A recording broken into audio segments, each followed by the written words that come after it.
व्यक्ति के व्यक्तित्व निर्माण में स्नेह और सम्मान की भावना महत्वपूर्ण भूमिका निभाती है। मेरे कहानी संग्रह मयूरपंख की कहानी बुद्धा भी इसी भावना को प्रदर्शित करती है। मैं अनीता गुप्ता प्रस्तुत कर रही हूँ अपने कहानी संग्रह की एक और कहानी बुद्धा। बुद्धा को हम बचपन से जानते थे। बुद्धा एक रिक्शा वाला था। वो रिक्शा चलाता था। उसके व्यक्तित्व की पहचान उसके व्यवहार की मधुरता और निश्चलता थी। वो सांवले रंग का, बड़ी बड़ी आंखों वाला एक खुशमिजाज व्यक्ति था। बुद्धा हर किसी की सहायता करने के लिए तत्पर रहता था। हमारे घर का तो वो सदस्य सा ही हो गया था। उसके घर में वो और उसकी पत्नी दो ही प्राणी थे। बाल बच्चा कोई था नहीं। हम लोग उसको बचपन से जानते थे। हमें स्कूल ले जाना, वहाँ से वापस लाना उसी की जिम्मेदारी थी और बाकी समय में वो बस स्टैंड से सवारियाँ लाकर उनको उनके गंतव्य तक पहुँचाता था। उसकी पत्नी भी सब्जियाँ बेचकर और एक दो घरों में काम कर कर जीविका चलाने में अपना योगदान देती थी। हमारे घर में जब भी किसी को चिकित्सक के पास जाना होता था, मंदिर जाना होता था या बाजार जाना होता था, तब बुद्धा को ही पुकार लगाई जाती थी। विवाह के पश्चात जब मैं पहली बार घर आ रही थी तो बस से उतरते ही देखा बुद्धा सामने खड़ा था। वो जल्दी से आगे बढ़ा और उसने मेरे सिर पर हाथ रखकर कहा, बेटा कब आई? घर में सब कैसे हैं? बाबूजी क्यों नहीं आए? मैंने कहा, बुद्धा उनको छुट्टी नहीं मिली। घर में सब लोग बहुत अच्छे हैं। फिर उसने मेरा सामान रिक्शे में रखा और मैं रिक्शे में बैठ गई। घर में मुझे उतार कर जब बुद्धा जाने लगा तो मैंने उसको एक पैकेट दिया। उसमें उसके पत्नी के लिए एक साड़ी थी और थोड़ी सी मिठाई थी। बड़ी नानुकुर करने के बाद उसने वो पैकेट ले लिया। एक बार जब मैं अपने बेटे के साथ आई, मेरा बेटा 1 साल का था, तो वो बस स्टैंड पर सवारी के इंतज़ार में खड़ा था। तभी उसकी नज़र मुझ पर पड़ी।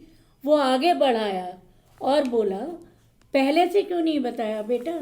घर में सबको पता है या नहीं? मैंने कहा, नहीं, इस बार मैं अचानक पहुंचकर सबको आश्चर्यचकित कर दूंगी।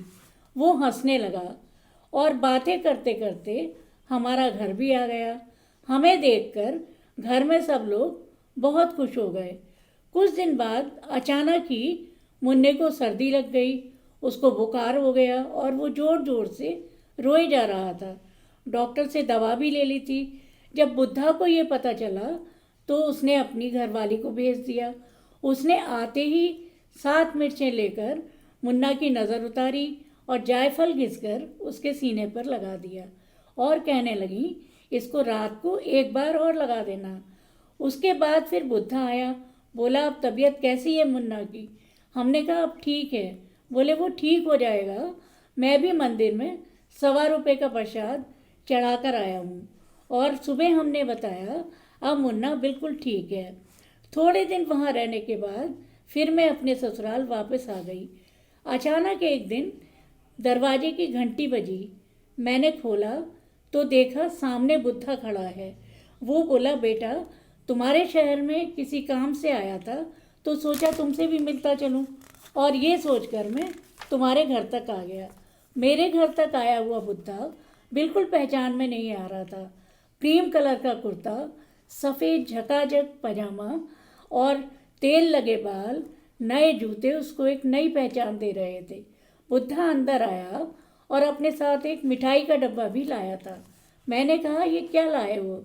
तो वो बोला, लड़की के घर खाली हाथ कैसे आता, इसलिए मिठाई का डिब्बा लाया हूँ। मैंने पूछा, माँ बाबूजी कैसे हैं? तो वो बोला, सब लोग बिल्कुल ठीक हैं। फिर हमने साथ में खाना खाया। 1 घंटे बाद जब वो जाने लगा तो मुन्ना को 100 का नोट भी पकड़ा गया और बोला, इसके लिए टॉफ़ी वगैरह ले लेना।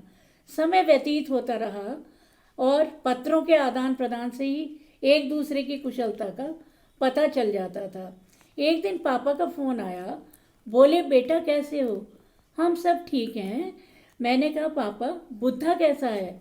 पापा ने बताया, वो बीमार रहने लगा है, काम भी कम कर पाता है और किसी तरह उसकी गुजर बसर हो ही जाती है। उसकी पत्नी भी काफ़ी बीमार रहने लगी थी, दवा दारू का खर्चा भी बढ़ गया था। पापा से बात कर कर मैं अनमनी सी हो गई और मुझे किसी कवि की ये पंक्तियाँ याद आने लगीं। नाव चलती रही, शाम ढलती रही, जिंदगी यूं ही तट पर फिसलती रही। ये कैसी विडंबना है कि जिंदगी में साथ निभाने वाले दोनों प्राणी जो एक दूसरे का सहारा होते हैं, उनको जीवन संध्या में एक दूसरे का साथ छोड़ना पड़ता है। अब बुद्धा रिक्शा कम चला पाता था, उसकी पत्नी भी अस्वस्थ रहने लगी थी। अब समस्या थी गुजारे की।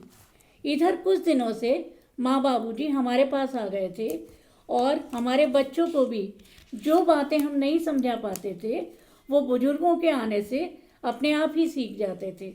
थोड़े दिन पश्चात वो चले गए और वहाँ से उनकी कुशलता का पत्र भी आ गया। उन्होंने बताया बुद्धा बहुत अस्वस्थ हो गया है और उसकी पत्नी और ज़्यादा बीमार हो गई है। फिर मैं कुछ दिनों बाद बच्चे के साथ छुट्टियों में अपनी माँ के घर गई और बस से उतरकर मैं बुद्धा को ढूंढने लगी। तभी दूर से एक बूढ़ा आदमी धीरे धीरे रिक्शा चलाता हुआ हमारे पास तक आया। पास आया तो देखा वो बुद्धा था, अंदर तक धंसी आंखें, पतला दुबला, जैसे महीनों का बीमार हो। मुझे देखकर बोला, अरे बेटा तुम हो, घर में सब कुशल मंगल हैं? मैंने कहा हाँ। मैंने पूछा, तुम्हारी पत्नी कैसी है? वो बोला, वो तो 1 साल पहले ही चल बसी, वो बहुत बीमार हो गई थी, तब से मैं अकेला ही रहता हूँ। घर पर आई तो सब बहुत खुश हो गए, बुद्धा भी रोज मिलने आ जाता था। फिर कुछ दिन बिताकर हम अपने घर वापस आ गए।